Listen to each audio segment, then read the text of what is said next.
Hey gang, welcome to another edition of Doc Schlock, where it's Shark Schlock Week, and it's a review of the movie Jaws 3D. The third dimension is terror. Right. Well, this time, a shark is going to break into SeaWorld, and our hero Mike Brody and his wife Kay are trying to deal with all the nonsense. But with a shark inside a SeaWorld, the guy who runs things pretty much thinks this could be good publicity. Shark eating people and having a shark inside a SeaWorld, this could be good. Of course, that comes back to bite him on the butt later.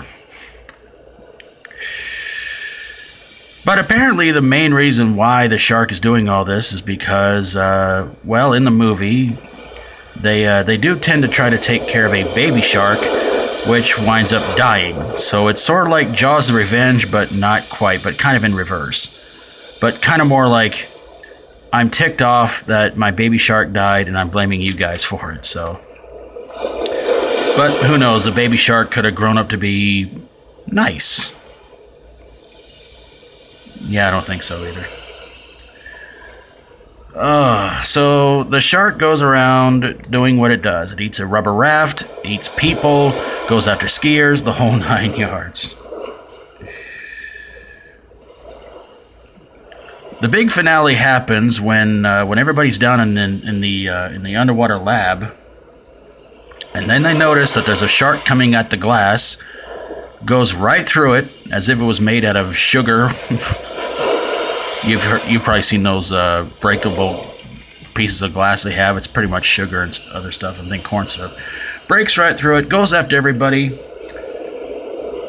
But the end comes for our shark when it turns out that this guy that it swallowed earlier,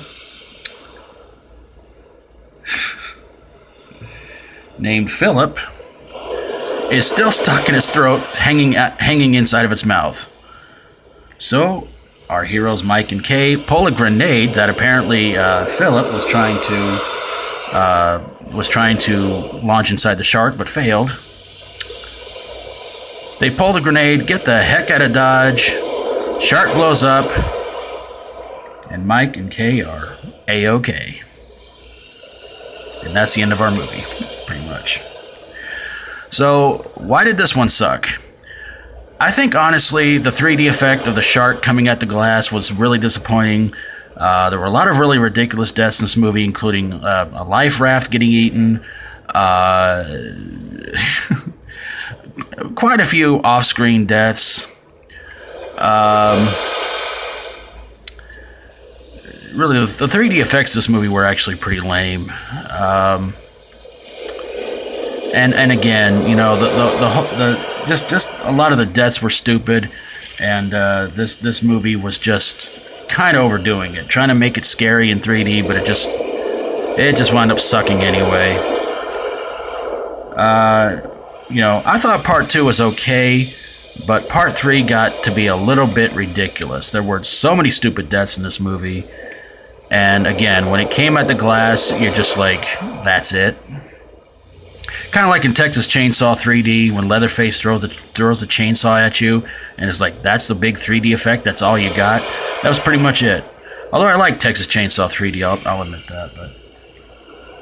But yeah, Jaws 3D, not that great, but it really paved the way for the worst one in the series, which, yes, will be reviewed this week. Jaws 3D starred Dennis Quaid, not to be confused with his crazy brother Randy. Bess Armstrong, Academy Award winner Louis Gossett Jr., who of course didn't win the Oscar for this movie, Leah Thompson, who you might remember best from the Back to the Future trilogy, and Simon McCorkindale, who was in an 80s TV show called Manimal. Didn't last very long, but it was a good show. I enjoyed it.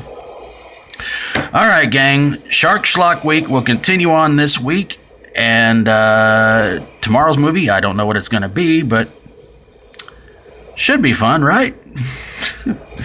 So yeah, I hope you guys will keep tuning in, and always, if you hey, if you got a horror, sci-fi horror, comedy horror, or fantasy horror movie that you just wanted to surf away from, but it still bit you in a place you don't like being bitten at, send it my way and I'll get on it ASAP. Thank you guys so very, very much for watching. And I hope you will continue on to enjoy Shark Schlock Week. And until tomorrow, as always, stay strong and rock on.